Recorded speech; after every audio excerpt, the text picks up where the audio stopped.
Assalamualaikum warahmatullahi wabarakatuh. Selamat sore pemirsa TVRI Bengkulu dimanapun Anda berada. Senang sekali saya Afriko Zuhri menemani Anda dalam dialog publik edisi Jumat 22 Januari 2021. Selama 1 jam ke depan nanti kita bakal ngobrol bersama dengan narasumber kita tentunya yang sudah berkompeten ya di bidangnya. Dan tema kita pada hari ini akan membahas vaksinasi Sinovac di RSHD. Dan kami juga mengundang untuk Anda bisa berdialog interaktif bersama kami nantinya untuk dapat menghubungi 0736 21541.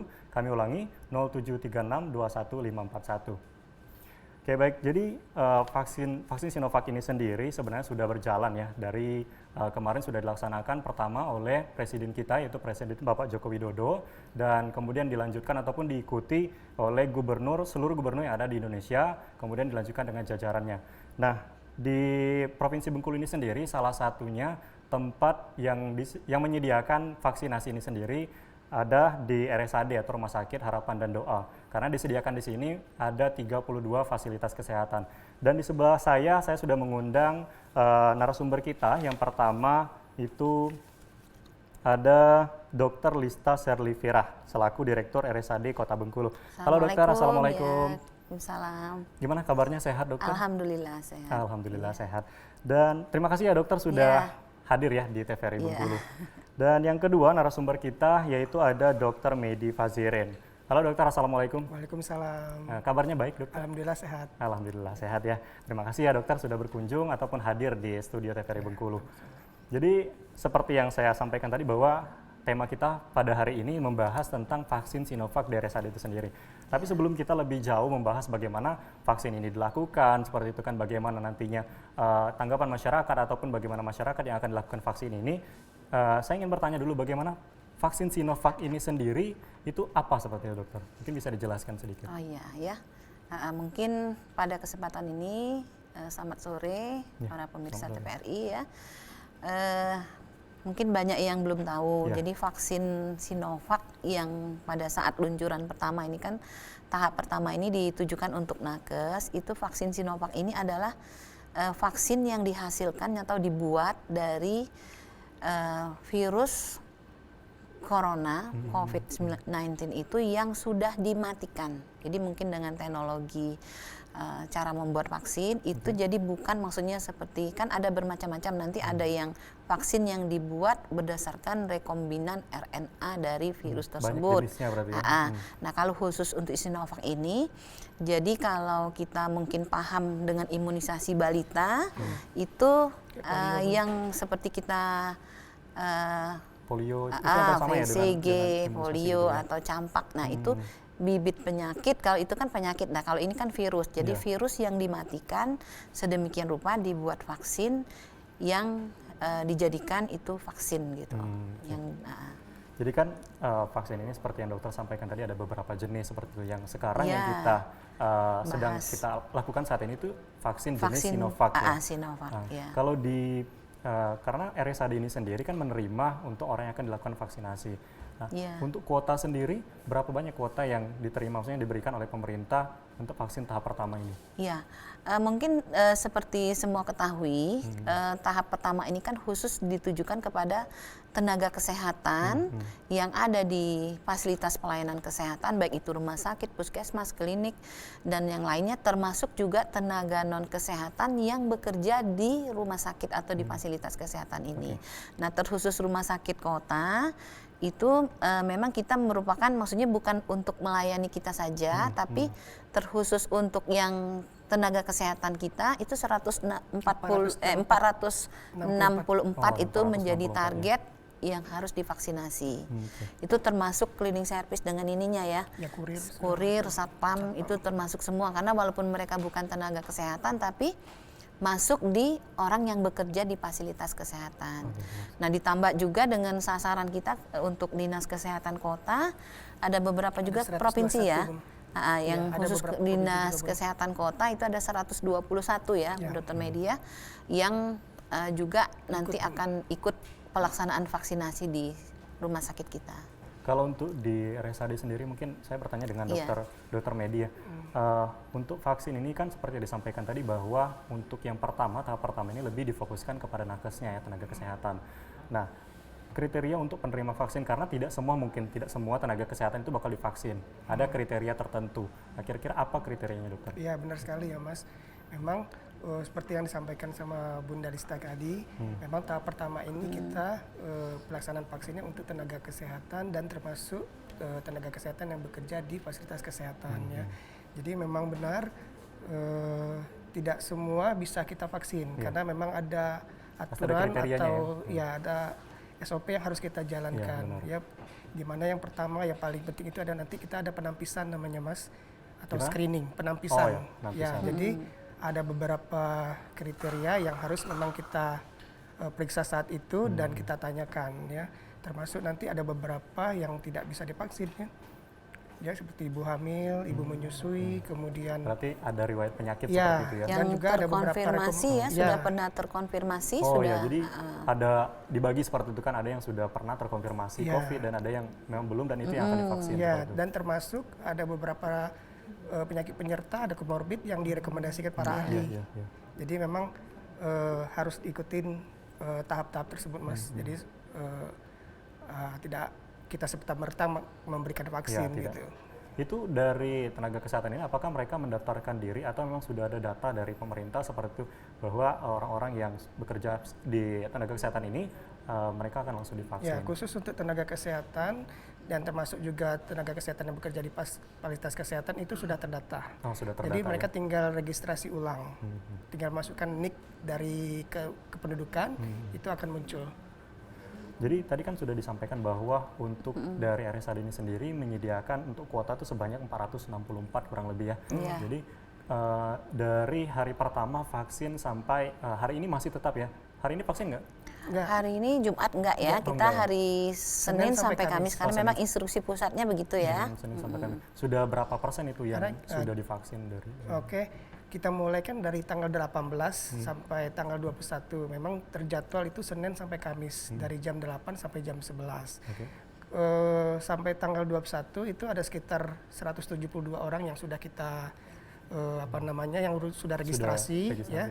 Cuma memang dari 172 itu ada yang tunda ya. Ya, ada 155 yang untuk baru divaksin. Ada sekitar 67 yang kita tunda. Mungkin sama seperti yang Bunda tadi ya. Ya, kayak misalnya tensinya di atas 140/90 itu nggak boleh dulu dilakukan. Jadi harus diinikan dulu. Tadi kata Dokter Medi ada SOP-nya jadi seperti itu. Kalau memang tidak memenuhi untuk divaksin jadi harus ditunda terlebih dahulu. Ya, ada yang memang kontraindikasi benar ya, Dokter Medi. Yang memang misalnya dia punya penyakit ginjal yang kronik atau gagal ginjal, penyakit jantung itu kondisinya tidak memungkinkan karena sudah dari kita direkomendasi oleh Perhimpunan Penyakit Dalam penyakit dalam seluruh Indonesia. Jadi dokter spesialis penyakit dalam itu sudah merekomendasikan bahwa untuk penyakit-penyakit tertentu ini memang tidak boleh diberikan gitu. Kalau untuk Bunda sendiri sudah divaksin, Bunda? Saya sudah. Sudah ya? Jadi sebenarnya pada tanggal 15 itu kita termasuk yang 10 kan setiap tanggal 15 pencanangan itu termasuk. Cuman memang karena Bunda juga kan sudah mulai tua, jadi mungkin waktu itu ada peningkatan sedikit tekanan darah. Sempat ditunda ya, Bun? Sempat ditunda, jadi nggak bisa tanggal 15. Nah, alhamdulillah kemarin sudah berangsur, maksudnya normal, dan kemarin sudah melaksanakan vaksinasi yang pertama. Karena nanti 14 hari lagi kan akan diulang. Per tanggal berapa kemarin divaksin? Tanggal 21. Hari ini tanggal. Berarti untuk tahap yang selanjutnya? Nanti tanggal 4 Februari, jadi yang 14 hari kemudian. Untuk Dokter Medi juga sudah divaksin? Nah, kebetulan kalau saya belum, Mas. Oh, belum. Karena memang saya punya komorbid ya. Ada penyakit. Sebenarnya sangat pingin saya karena kan setiap hari saya masih praktek kan. Tapi ya memang karena ada komorbid ya saat ditunda ini dulu untuk ya. yang punya komorbid belum boleh dulu. Kalau untuk Bunda tadi kan sudah dilakukan vaksin seperti itu kan, Bu. Iya. Mungkin bisa diceritakan rasanya seperti apa gitu biar masyarakat tahu. Ya, memang kita kan kalau divaksin itu tuh gimana, walaupun mungkin tenaga medis sendiri, walaupun Bunda juga maksudnya basicnya dokter, mungkin awalnya itu mungkin kan begitu, kita kan harus ini tahu dulu segala macamnya. Memang wajar kalau orang awam itu kan mungkin fobi dan takut, tapi sebenarnya ya sama aja seperti kita disuntik misalnya kalau lagi ada sakit atau apa biasa ya. Dan alhamdulillah maksudnya setelah penyuntikan itu kan memang kita harus diistirahatkan dulu 30 menit diobservasi. Nah, turutin patuhin. Jadi Alhamdulillah semalam juga tidak ada masalah, tidur nyenyak, makan enak, terus ya namanya disuntik kan ada pegel-pegel dikit gitu. Iya, sama sih sebenarnya. Pegel-pegel nggak hanya dikit. suntik vaksin aja ya, suntik Ya, biasa juga kadang kita berasa jadi juga kalau ada kita pegel-pegel misalnya gitu mau ya. umroh kan meningitis untuk iya. itu kan harus pakai vaksin meningitis juga. Nah, sama lah gitu seperti ininya. Kalau gitu. Bunda sendiri kan sudah menceritakan tadi gimana rasanya seperti itu kan. Ya, jadi Ada jangan nggak rasa takut. kekhawatiran seperti itu setelah divaksin ini? Insya Allah enggak, karena Nggak ada ya? kita kan sudah yakin bahwa ini kan sudah, maksudnya dari berbagai disiplin ilmu ataupun mungkin yang berkompeten ini kan sudah menyatakan bahwa ini aman. Terakhir kan kemarin Balai POM juga sudah mengeluarkan ETI-nya kan, terus dari MUI juga bahwa ini karena kita Muslim kan, maksudnya ini halal, jadi tidak ada halangan. Dan dari uji klinis juga terakhir kan sudah untuk tahap 3 juga udah keluar, jadi tidak ada alasan bahwa ketika memang kita memenuhi kriteria untuk divaksin, kita laksanakan. Karena ini sebenarnya untuk kepentingan kita, bukan kita diri pribadi, tapi untuk kepentingan semua. Karena yang diharapkan nanti kita, kan kalau seandainya memang semua dalam keadaan sehat, herd immunity itu kan bisa dicapai. Dengan demikian kan nanti tidak ada lagi yang terinfeksi. Nah, tapi kan yang di kita ini kan justru kita ini membantu melindungi yang lemah, dalam arti kata orang tua kita, terus yang anak-anak kan, karena kan umur vaksin ini kan umur tuh berapa, Bun? 18 sampai 59 sekarang nih. Memang kemarin Bunda baca dan dengar ada juga nanti wacananya untuk di 60 tahun ke atas, tapi itu nanti mungkin mereka akan menyusul lagi kan, harus diuji dulu. Jadi sekarang ini untuk yang aman itu adalah sampai dengan 59 tahun. Nah, dari 18, jadi anak-anak nggak divaksinasi yang di bawah 18 tahun gitu. Mungkin untuk dokter medi kan, vaksin yang dilakukan di RSAD ini sendiri, apakah pelayanan yang sudah disiapkan seperti itu? Mungkin ada ruangan atau seperti apa untuk yang orang sudah divaksin ini, apakah dibolehkan untuk menginap terlebih dahulu atau gimana untuk kelanjutannya? Ya, alhamdulillah ya, kita untuk RSAD sendiri prinsip-prinsip pelaksanaan vaksin COVID-19 itu sudah kita jalankan ya, di mana petugas yang kita pemvaksinasi itu sudah berkompeten ya, sudah dilatih, kemudian juga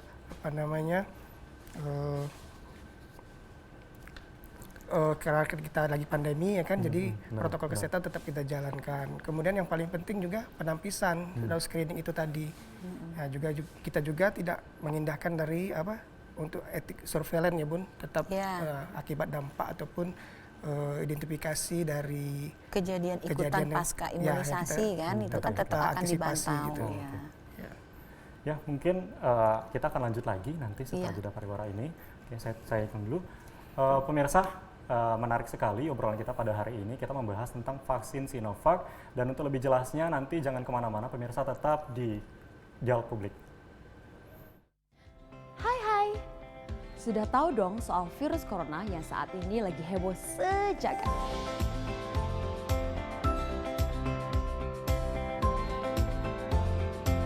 Virus corona atau yang dikenal juga dengan novel coronavirus adalah virus baru penyebab penyakit saluran pernafasan.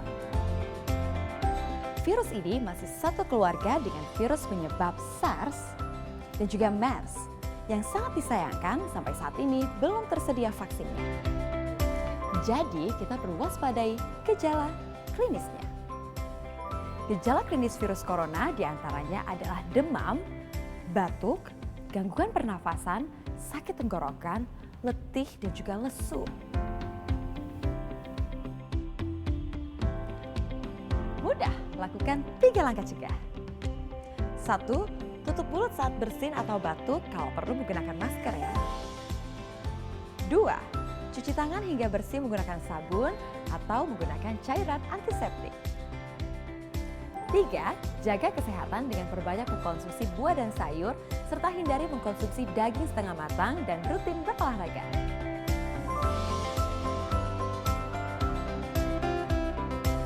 Benar, yuk lakukan 3 langkah cegah agar kita terhindar dari resiko terkena virus corona.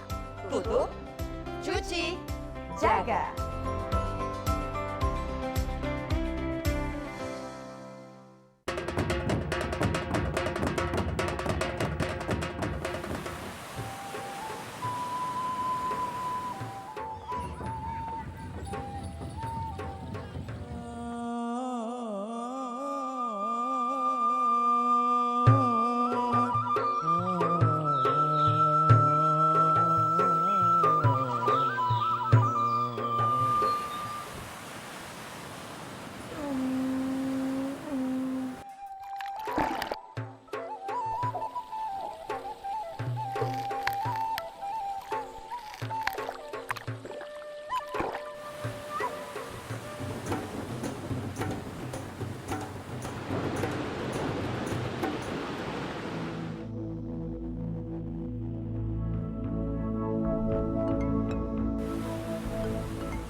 terima kasih pemirsa. Anda masih menyaksikan Dialog Publik.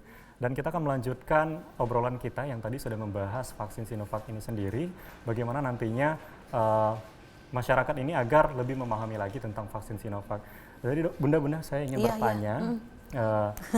Gini Mas, saya tentang vaksin ini sendiri ya. Antusias ya? Iya, saya antusias sekali membahas vaksin ini. Karena nantinya bukan hanya, benar tadi sudah kita jelaskan, bukan hanya tenaga kesehatan. Saya sendiri, saya siap untuk divaksin seperti itu kan. Karena bukan hanya saya, masyarakat umum juga nantinya akan divaksin. Nah, untuk yang vaksin ini, seperti yang sudah saya tanyakan bahwa apakah hanya orang-orang yang belum pernah terpapar seperti itu? Kenapa tidak orang yang punya riwayat penyakit yang diberikan maksudnya vaksin? udah yang lemah-lemah itu, orang yang lemah-lemah itu. Karena yang jadi sebenarnya kembali lagi mungkin kan tujuannya ini kan memang supaya kita semua kebal ya. Kebal itu kan tadi sudah didapat dengan yang sudah terinfeksi, dia dengan sendirinya sudah kebal. Nah, yang sekarang memang di dalam uji klinis yang dilakukan pada saat penggunaan vaksin ini itu dilaksanakan pada umur 18 sampai 59. Makanya tadi kan sudah ada gaungnya, nanti yang 60 ke atas ketika memang mereka sudah dinyatakan aman atau mungkin ada ramuan lain lah istilahnya yang vaksinnya yang dibuat dengan modifikasi segala macam. Nah, untuk yang di atas 60 juga divaksin. Nah, jadi mereka ini kan karena memang sebenarnya kan ada bertanya juga, kok cepet nian sudah dapat maksudnya virus ini kan baru ngetopnya tahun kemarin, terus begitu. Nah, ini juga maksudnya memang dilaksanakan ibaratnya pekerjaan yang harus dilaksanakan 2 tahun tapi dengan tenaga yang banyak, dengan mungkin alokasi dana yang ini dicepatkan supaya menghilangkan pandemi ini. Nah, jadi istilahnya bukan tidak mungkin nanti ada varian dari vaksinnya ya. Ya, khusus untuk yang nanti di atas 60. Nah, untuk yang 18 sampai 59 ini memang sudah melalui uji klinik, jadi memang itu dulu yang diberikan. Dan mungkin benar kata Riko tadi ada pertanyaan, kenapa enggak yang dikasih itu pun yang rentan-rentan ini? Nah, sebenarnya dari perjalanan penyakitnya, karena untuk memasukkan virus yang sudah dimatikan sehingga terbentuk antibodi itu kan logikanya kan orangnya harus sehat. Jadi orangnya harus sehat, tidak punya komorbid, tidak punya pokoknya yang karena dikatakan bahwa yang punya komorbid ini kan jelas lebih rendah daya tahan tubuhnya. Karena ibaratnya kita ini dimasukin virus tapi yang sudah dimatikan, terus nanti di dalam tubuh kita ini akan terjadi pembuatan antibodi namanya, jadi antibodi. Nah, pembuatan antibodi itu bisa terjadi dengan baik ketika tubuh manusia yang kita vaksin ini memang kondisinya baik gitu. Nah, jadi imbasnya gimana dengan nanti tarik maksudnya benang merahnya dengan yang pasien-pasien yang rentan tadi. Rentan. Karena terus terang banyak yang pasien yang mungkin sudah stroke 2 tahun, sudah penyakit DM sampai 5 tahun di rumah. Nah, itu kenanya dari mana? Dia ini nggak kemana-mana. Nah, justru orang tanpa gejala yang punya membawa virus ini yang menyebarkan. Nah, ketika itu sudah diimunisasi semua kan dia bisa maksudnya melindungi mengurangi jadi itu yang ininya. Oke, lanjut ada penelpon. Oke, halo. Halo, assalamualaikum. Halo.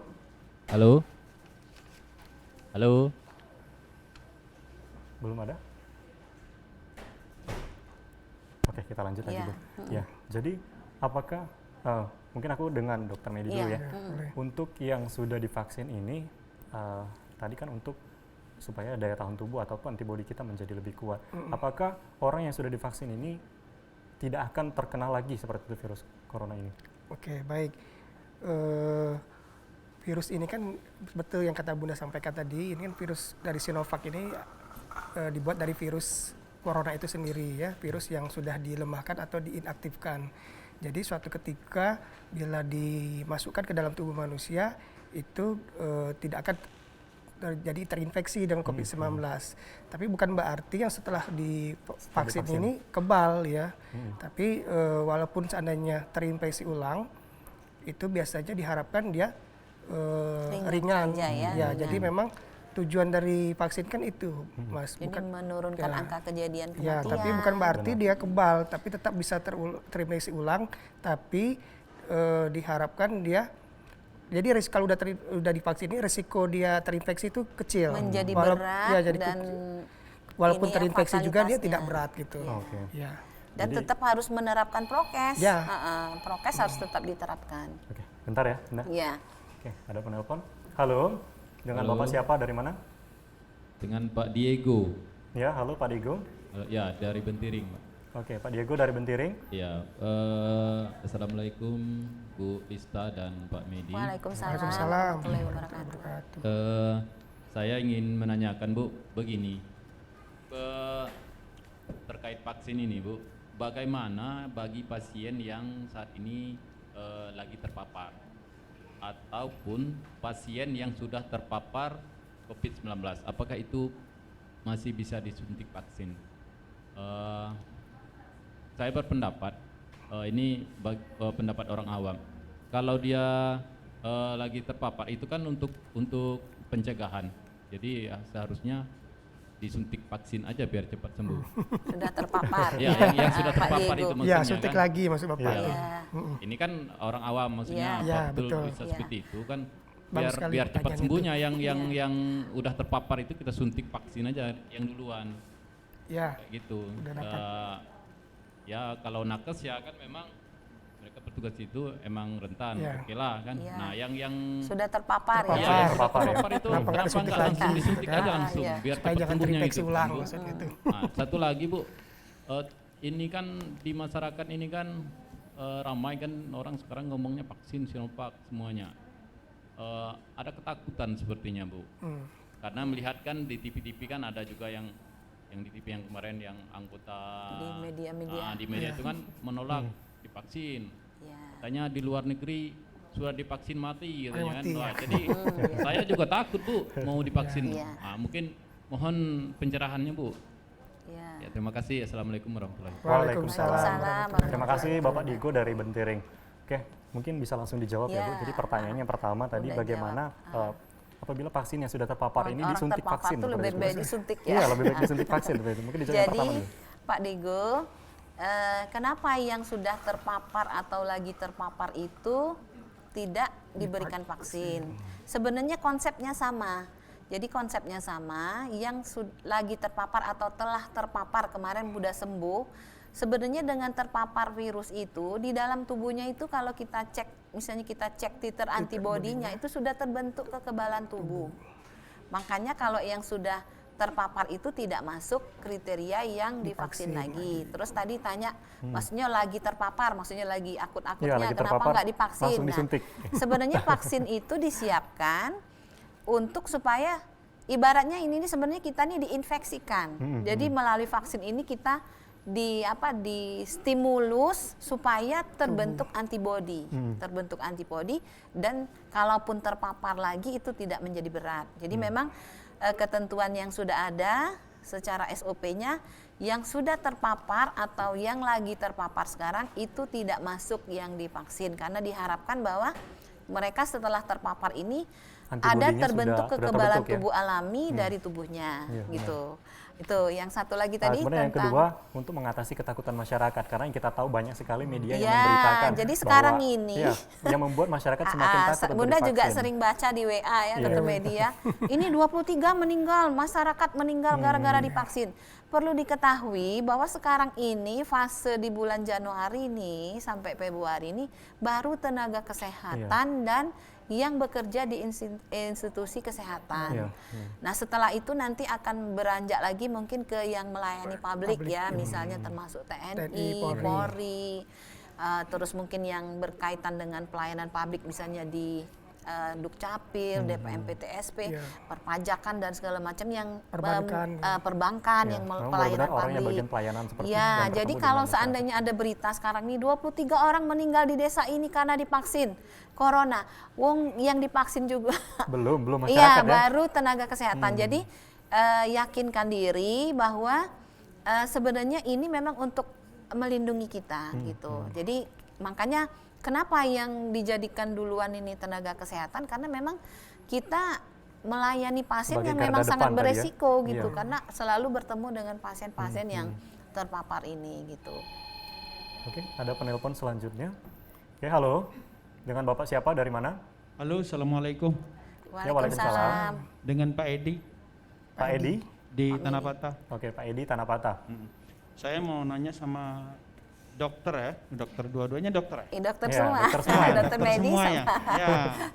Ini Dokter medis nyambung pertanyaan Bu, yang pertanyaan sama yang sebelumnya, atau dari keterangan Ibu tadi masalahnya vaksin semuanya harus divaksin.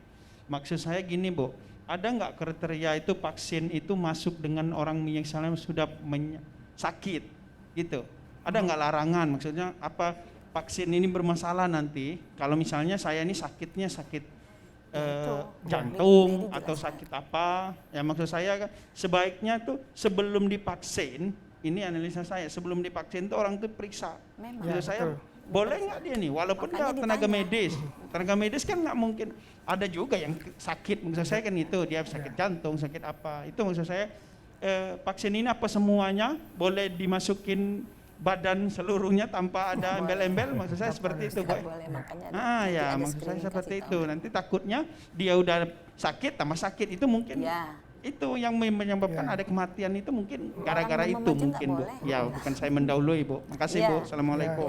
Terima kasih Pak Edi Tanah Patah. Jadi Pak Edi tadi bertanya bagaimana kriteria vaksin ini kalau diberikan dengan orang yang sudah sakit seperti itu, sudah rentan seperti itu ya. Tapi nanti kita jawab setelah jeda pada biar pemirsa yang ada di rumah penasaran ya. Jadi pemirsa jangan kemana-mana, nanti kami akan berlanjut dengan dialog kami membahas tentang vaksin yang sangat menarik sekali ya untuk informasi yang dapat didapatkan oleh pemirsa yang ada di rumah tentunya. Jangan kemana-mana, tetap di Dialog Publik hanya di TVRI Bengkulu. 1 dari 4 gendang besar di dunia.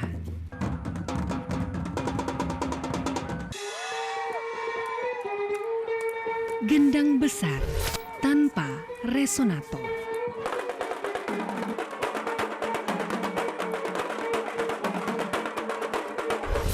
Alat musik, tradisi, dan kreasi.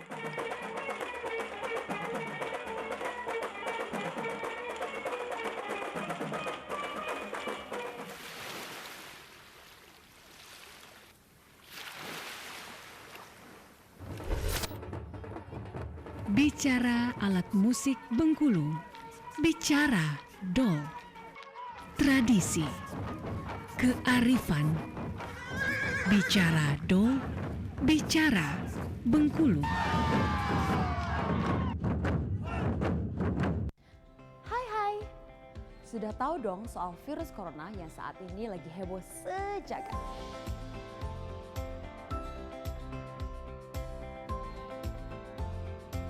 Virus corona atau yang dikenal juga dengan novel coronavirus adalah virus baru penyebab penyakit saluran pernafasan.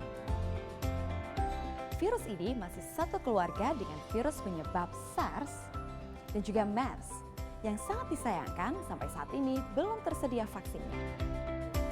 Jadi kita perlu waspadai gejala klinisnya. Gejala klinis virus corona diantaranya adalah demam, batuk, gangguan pernafasan, sakit tenggorokan, letih, dan juga lesu. Mudah, lakukan 3 langkah cegah. 1. Tutup mulut saat bersin atau batuk, kalau perlu menggunakan masker ya. 2. Cuci tangan hingga bersih menggunakan sabun atau menggunakan cairan antiseptik. 3. Jaga kesehatan dengan perbanyak mengkonsumsi buah dan sayur, serta hindari mengkonsumsi daging setengah matang dan rutin berolahraga.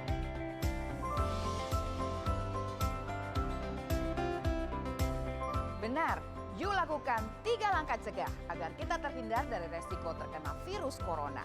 Tutup, cuci, jaga.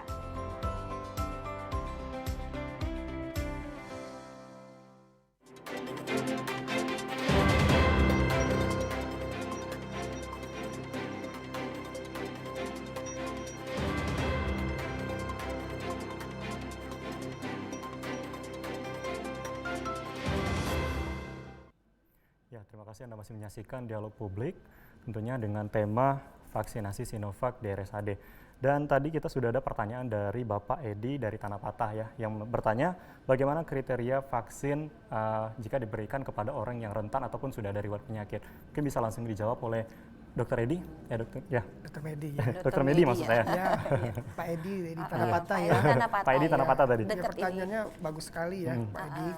Jadi memang kita dalam pelaksanaan vaksin ini tidak serta-merta langsung datang, langsung kita vaksin gitu. Jadi ada proses-proses atau tahap-tahap yang harus dilalui ya.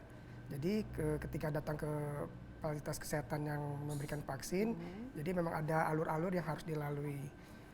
Ya, pertama memang proses pendaftaran ya dan verifikasi data. Setelah itu sudah dilalui, ini proses yang meja kedua itu proses yang paling penting. Dia namanya penampisan atau screening ya. Oh ya, di screening itu ya, jadi, sebelum melakukan vaksin ya. Ya, pada saat screening itu kita akan melakukan ngecek kondisi kesehatan sasaran yang akan divaksin ya. Jadi di sana kita bisa mengetahui apakah orang ini sudah ada riwayat penyakit atau ya, tidak gitu ya. Termasuk juga kita akan melakukan pemeriksaan fisik sederhana seperti pengukuran suhu dan tekanan darah ya. Jadi tidak di situ juga nanti di alur kedua atau di meja kedua kita bisa menentukan yang bersangkutan itu bisa kita vaksin atau tidak. Makanya menjawab yang pertanyaan Pak Edi tadi, ada sekitar 16 pertanyaan yang harus kita tanyakan ke sasaran ya. Mungkin bisa salah satunya mungkin ya. Iya, jadi ada pertanyaan 1 sampai 13 itu bila ada iya, jadi mereka tidak bisa kita vaksin. Jadi pertanyaan yang 14 sampai ke 16 itu ada kondisi-kondisi tertentu seperti kencing manis ya, DM tipe 2, kemudian pasien HIV dan juga tuberkulosis itu ada syarat-syarat yang harus dipenuhi. Seperti kencing manis itu harus terkontrol, dan ada hasil pemeriksaan HbA1c namanya. Itu kadarnya itu tidak boleh lebih dari 58 mmol atau 7,5%. Begitu juga untuk pasien-pasien misalnya ada penderita HIV, jadi CD4-nya juga harus dinilai juga. Jadi kalau harus di atas 200. Begitu juga pasien tuberkulosis ya, dia bisa kita vaksin minimal dia sudah mendapat pengobatan itu 2 minggu. Jadi untuk yang riwayat penyakit itu tidak hanya untuk yang mempunyai riwayat penyakit yang berat. Ya. Untuk yang demam pun tidak bisa untuk divaksin. Iya, betul kata Pak Edi kan yang masuk kriteria ini bukan berarti tidak punya penyakit kan. Makanya tetap kita screening ya. Untuk yang demam itu sendiri mungkin itu termasuk yang ringan ya. Bagaimana suhu tubuh yang dianjurkan dan tidak dianjurkan untuk vaksin? Termasuk suhu tubuh ya saat sasaran datang mau divaksin itu pengukuran suhu itu kita ukur, di mana itu suhunya harus di bawah 37,5 derajat Celcius. Tidak boleh lebih dari. Ya, termasuk tekanan darah.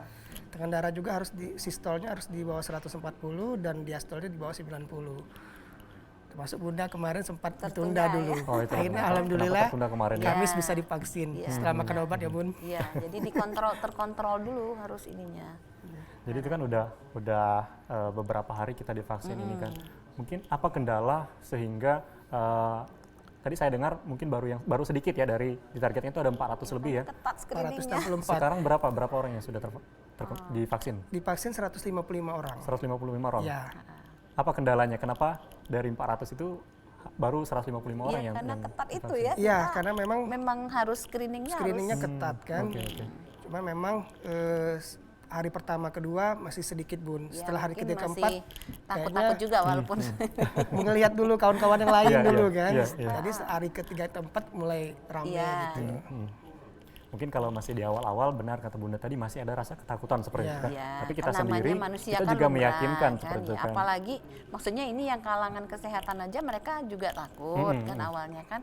Apalagi yang awam seperti yang awam bilang ya Pak mereka Edi tidak tahu seperti Pak Edi tadi kan mereka tidak tahu Pak seperti Edi, itu. Pak Diego kan.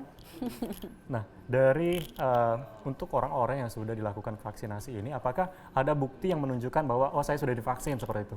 Iya, ada. Jadi Mungkin memang dosis vaksin ini kan 2 dosis ya. Jadi sekali pemberian itu sekitar 0,5 mili. Jadi harus diulang namanya di booster itu setelah hari ke-14.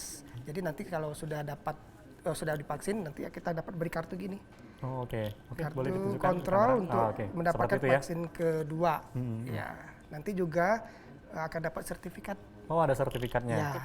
Jadi untuk tahap pertama nanti akan dapat itu ya? Dapat ini untuk vaksin kedua. Nanti setelah vaksin kedua berarti? Baru kita dapat. Setelah 14 hari ya? Sertifikatnya ya. Baru kita dapatkan sertifikat vaksin. Ya. Apakah sertifikat ataupun bukti dari vaksin ini bisa kita gunakan untuk syarat birokrasi? Seperti misalnya, oke nanti saya lanjut lagi, ada pertanyaan. Antusias ya jadi. Iya, kayaknya orang di rumah lebih antusias ini ya. Oke, halo. Dengan Bapak siapa dari mana?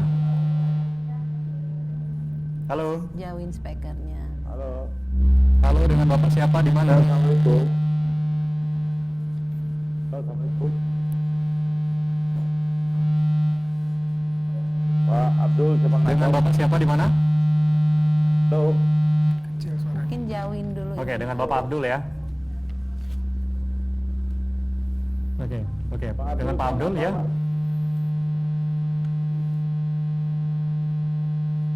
Pak mau tanya nih Pak. Menjauh dikit dari sumber ini. Enggak kedengeran pertanyaan. Berdengung. Bentar, Pak. Halo Pak Abdul.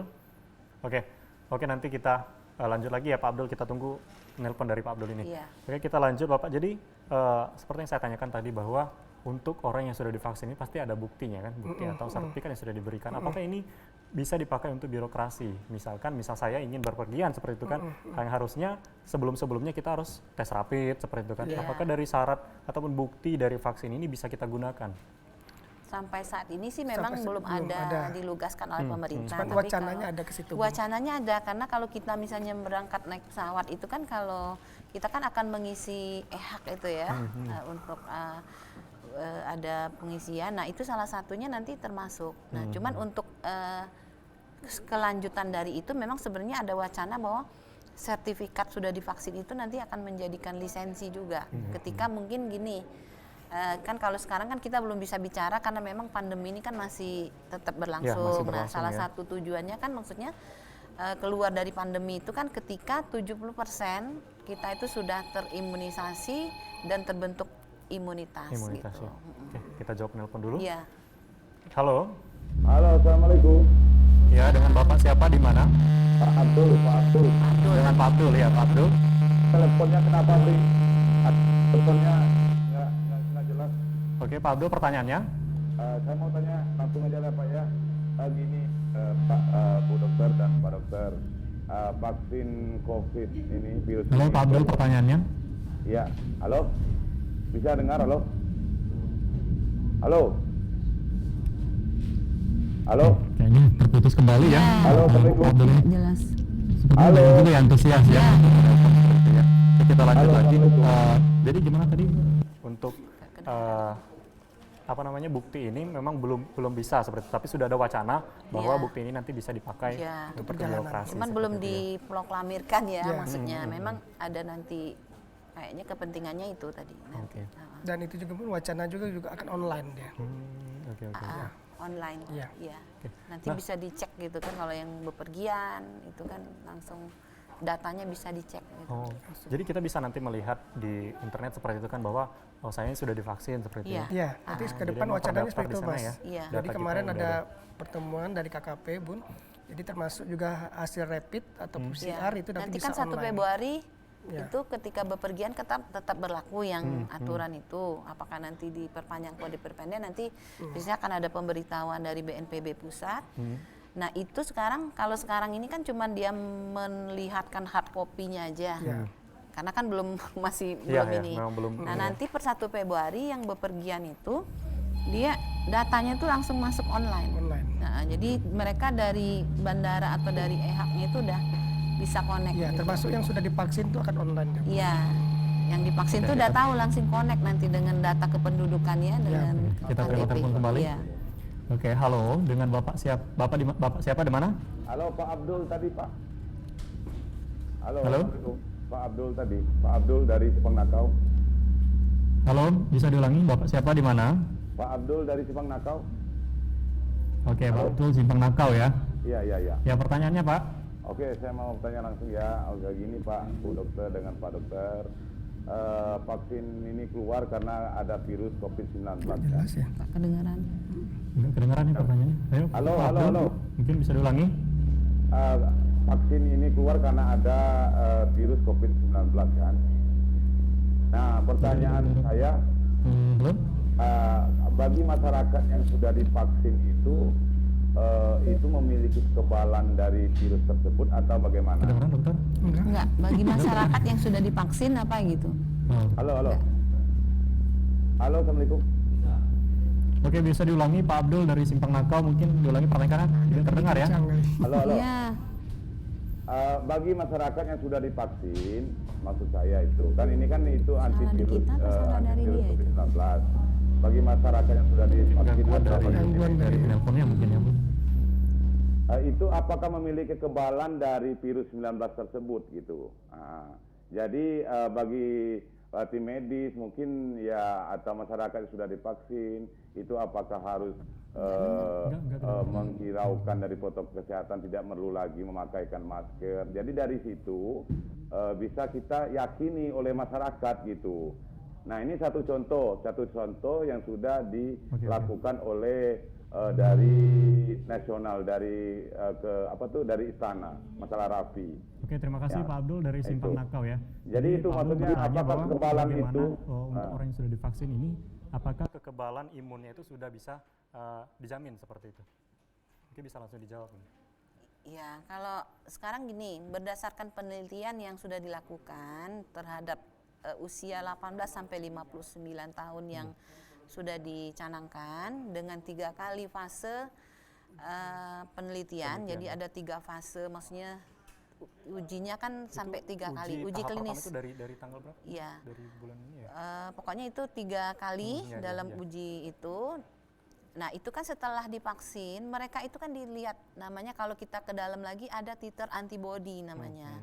Nah dari hasil penelitian di uji klinis 1, 2, 3, nah itu didapatkanlah bahwa memang sebagian besar, terakhir kan waktu yang di Indonesia itu kan dia 63, berapa persen dari yang terbentuk, maksudnya ujinya keberhasilannya. Nah itu dengan melihat titer antibody yang terbentuk di dalam tubuh yang menjadi relawan yang menjadi pada saat uji klinis ini. Gitu. Kalau untuk yang sekarang itu orang yang sudah divaksin, apakah setelah tahap kedua nanti akan dicek kembali untuk melihat daya tahan tubuhnya?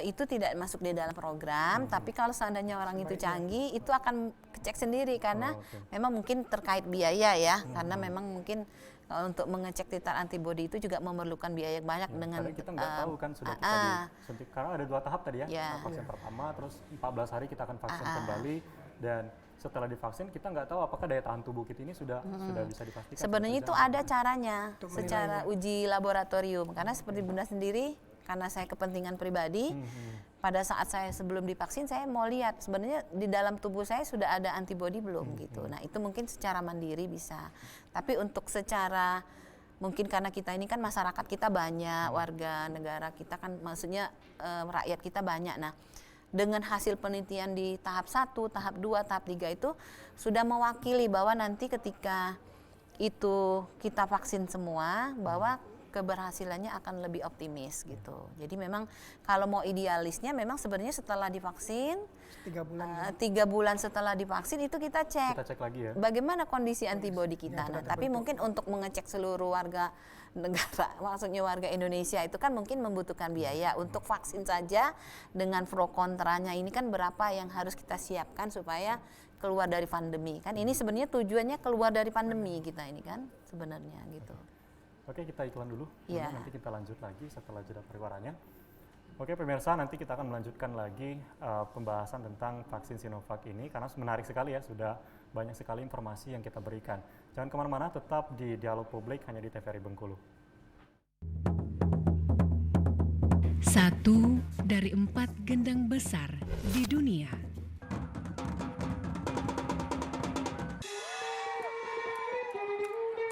Gendang besar tanpa resonator.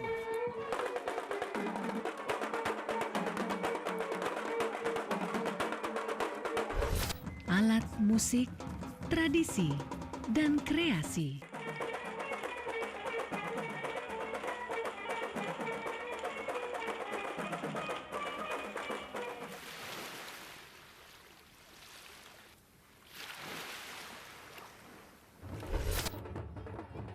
Bicara alat musik Bengkulu, bicara dol, tradisi, kearifan, bicara dol, bicara Bengkulu.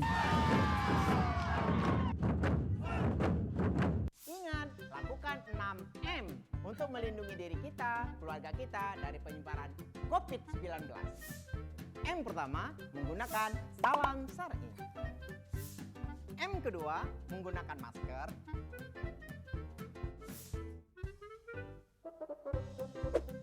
M ketiga, mencuci tangan dengan sabun.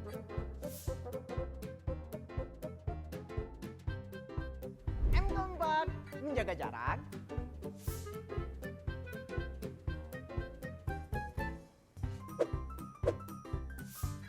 M kelima, menggunakan hand sanitizer.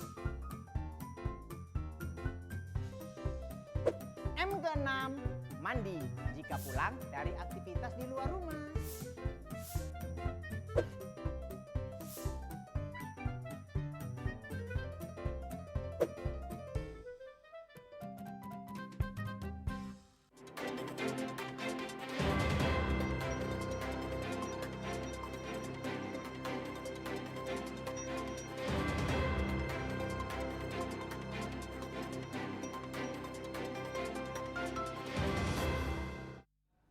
Pemirsa, Anda masih bersama kami dalam Dialog Publik, masih dengan tema vaksinasi Sinovac di RSAD. Langsung ke pertanyaan, mungkin saya ingin bertanya kepada Bapak Medi, ya, Dr. Medi, bahwa untuk vaksin ini sendiri, mungkin dari pengalaman saya sendiri mungkin ya, saya ngerasa kayak, apakah saya ini sudah pernah terkena seperti itu kan COVID ini kan, jadi saya tidak tahu antibodi saya seperti apa seperti itu kan. Terus yang disyarat dari vaksinasi ini sendiri disyaratkan bahwa orang yang belum pernah terkena COVID ini sendiri. Bagaimana saya mengetahui bahwa saya yang sudah pernah terkena? Ya, sebenarnya balik lagi ke screening itu tadi ya. Sebenarnya kalau seandainya sudah terkonfirmasi itu jelas, berarti kita tidak vaksin karena diasumsi dalam tubuhnya sudah ada antibodi. Tapi suatu ketika kalau kita ingin mengecek, misalnya saya ini merasa kayak dulu pernah deh gitu, cuman ragu gitu, silakan bisa itu mandiri dilakukan pemeriksaan di laboratorium. Secara mandiri ya. Secara mandiri tentunya. Artinya kalau sekarang untuk, karena tahapan tadi kan dari tahap pertama, tahap kedua, berarti untuk masyarakat yang ingin memastikan apakah antibodi tadi sudah tertanam dalam tubuh kita harus mengecek kembali seperti itu ya. Iya, tapi mungkin karena memang tidak sediakan fasilitas, ya itu tadi mandiri. Benar. Tapi insya Allah sih kalau sebenarnya kan gejalanya kan udah tahu sebenarnya kalau yang terpapar atau tidak itu kan ada dia khas cirinya. Walaupun misalnya dia batuk pilek, tapi batuk pileknya agak beda gitu. Mungkin sakit tenggorokannya kan gitu. Ada ciri-ciri, mungkin bisa dijelaskan kembali ciri-ciri untuk orang yang terkena COVID ini. Iya, memang orang yang terkena COVID-19 itu memang gejalanya beragam ya Mas. Dari yang tidak bergejala sampai ringan, sedang, dan berat ya. Memang kalau tanpa bergejala ya tanpa bergejala, dia seperti orang sehat ya. Itu yang kita takuti selama ini ya. Kemudian kalau ringan dia pasti ada riwayat demam atau ada batuk flu. Mungkin yang khas itu ada anosmia, Bun. Ya, hilang anosmia dan augesia. Jadi hilang penciuman dan perasa. Rasa hambar gitu ya. Jadi asin nggak terasa, manis nggak terasa. Kalau yang sedang itu dia pasti udah masuk ke sesak ya, memang begitu ada juga gangguan pernapasan. Dia ada gangguan respirasi namanya ARDS ke situ. Artinya memang ada gejala-gejala tertentu yang mengisyaratkan bahwa kita tuh sudah pernah terkonfirmasi. Ya, perlu diingat justru 80% itu tanpa gejala dan atau ringan, Bun. Itu paling kita takuti. Makanya kenapa vaksin ini didahulukan untuk orang-orang yang sehat. Ini gunanya untuk melindungi orang-orang yang lemah, termasuk anak-anak dan orang tua dan termasuk orang-orang yang punya penyakit penyerta atau yang menularkan itu yang OTG itu. OTG ya. Yang menularkan dengan yang keluarga kita yang sakit, orang tua, nenek-nenek kita gitu itulah kan. Artinya kenapa vaksin ini diberikan dengan orang-orang yang masih dalam keadaan sehat. Karena itu tujuannya. Secara tidak langsung kalau kita sudah divaksin, kita mengurangi tingkat penyebaran seperti itu. Iya, benar. Ya itu tadi, untuk menuju ke herd immunity salah satu jalannya itu vaksin. Kalau di Provinsi Bengkulu ini sendiri sudah mungkin kasus terkonfirmasi berapa orang? Kita sudah untuk kota, karena kita kan kota ya, itu sudah sampai lebih 600 ya kalau untuk khusus kota ya. Makanya memang sebenarnya termasuk yang tinggi angka ini kejadiannya. Terus termasuk angka angka kematian juga tinggi karena memang itu tadi menular kepada karena terus terang yang meninggal ini memang yang punya penyakit berat. Jadi memang sebenarnya masyarakat juga harus tahu bahwa kan ada misalnya, oh dia tuh sudah sakit DM 2 tahun, ya karena dia terpapar itu. Jadi memang mungkin meninggalnya karena komplikasi penyakit yang dia derita sudah selama ini, sehingga tambah diperberat, ada terpapar lagi ketemu dengan cucunya yang OTG, terus nularin si nenek kan. Nah tapi memang konsekuensinya tetap harus kita lakukan dengan protokol ketika dia meninggal gitu kan. Itu yang terjadi kadang-kadang kan, ini meninggalnya COVID, memang meninggalnya itu dalam keadaan terpapar COVID, tapi sebenarnya penyakit beratnya memang sudah derita, misalnya udah penyakit kanker, udah penyakit ada kencing manis yang tidak terkontrol. Nah itulah yang terinfeksi lagi, jadi mempercepat istilahnya terjadi kefatalan ini. Memperberat jadi. Nah itu harus kita lakukan pemulasaraan secara protokol COVID karena memang dia positif, bukan maksudnya di COVID kan itu nggak ada itu ya. Jadi salah besar kalau misalnya setiap pasien masuk ke rumah sakit itu di COVID kan, itu salah besar. Karena kita juga maunya jangan sampai kena gitu kan. Mungkin karena ini sudah segmen terakhir kita, mungkin bisa lebih meyakinkan lagi agar masyarakat ini tidak takut akan vaksin ini, karena kita tahu banyak di media-media yang menyebarkan kayak berita-berita hoax seperti itu kan, yang membuat masyarakat ini menjadi ragu untuk divaksinasi. Mungkin dokter bisa dijelaskan lagi. Jadi mungkin pada kesempatan terakhir ini kami menghimbau kepada seluruh masyarakat bahwa program vaksinasi untuk pencegahan atau penyakit COVID-19 ini memang sangat diperlukan. Jadi kita melakukan vaksinasi untuk diri kita sendiri itu bukan untuk kita sendiri, termasuk juga kita akan melindungi keluarga kita yang tadi kan dikatakan bahwa yang 60 ke atas ini kan belum dapat. Nah itu biasanya kita kalau udah 50 ke atas saja sudah punya penyakit yang macam-macam kan. Nah jadi salah satunya kita juga ikut melindungi keluarga kita juga ikut istilahnya ya menjaga kesehatan kita, walaupun tadi sudah dikatakan oleh dokter Medi bahwa apakah kemungkinan tidak pernah tertular lagi, itu tidak juga, tapi tetap kita harus menjaga protokol kesehatan yang selalu kita terapkan di mana-mana. Jadi intinya kepada seluruh masyarakat yang mungkin bersempatan hadir pada dialog sore ini, pasti banyak masyarakat yang menonton ya. Kan ini kan yang divaksin pertama ini kan tenaga kesehatan dan orang yang bekerja di institusi kesehatan. Nah doakan, insya Allah maksudnya kami juga maksudnya pengen ini kan kita keluar semua dari pandemi. Jadi ketika ini kita dukung semua, gotong royong. Jadi semangatnya gotong royong. Karena bukan berarti kita juga ikut bela negara dalam arti mengentaskan pandemi COVID ini, dan juga kita melindungi dari keluarga kita yang kecil, ada nenek, ada puyang, ada dato ya, ada semua. Nah ini kan maksudnya dokter Medi juga sebenarnya karena memang mungkin ada tadi sudah dibilang misalnya, nah dia kan kebetulan misalnya memang belum termasuk kriteria yang bisa divaksin. Ya ketika bertemu misalnya kalau bunda jadi OTG kan dia bisa tertular dengan cepat dengan komplikasinya. Nah berarti kan itu yang kita harapkan kepada semua masyarakat bahwa mari sama-sama kita sukseskan vaksinasi ini. Kan toh sekarang ini juga masih diawali dengan kita tenaga kesehatan, nanti masuk ke TNI, Polri. Mungkin masyarakat umum ini sekitar di atas April ya. Di atas April baru nanti ke ini. Dan bukannya ibaratnya langsung divaksinin semua, enggak. Karena justru kita akan, ya maksudnya tuh yang tidak memenuhi kriteria tidak akan divaksin, ya tidak akan divaksin. Jadi nggak maksudnya pukul rata semua seperti dibilang Pak Edi tadi ya. Apakah nanti kita takut ini gimana? Yang sakit langsung disuntik. Jadi intinya tuh mari sama-sama kita ya sukseskanlah vaksinasi ini karena kita pengennya kita kembali ke yang seperti semula ya. Kita bisa menghadiri pesta dengan tanpa harus khawatir kan. Sekarang kan kita paranoid, mau ke sini takut, mau ke sini takut, nanti ini mereka datang juga nggak boleh gitu kan. Jadi semuanya tuh sekarang sebenarnya kita tidak normal gitu. Nah gitu. Itu yang diharapkan. Ya, terakhir mungkin bisa dari Dokter Medi mungkin bisa menambahkan agar masyarakat ini tidak ada keraguan lagi seperti itu. Atau mungkin ada statement closingnya. Silakan. Ya, karena tahap pertama ini untuk para nakes ataupun tenaga kesehatan yang bekerja di fasilitas kesehatan, mungkin saya lebih ke mereka ya.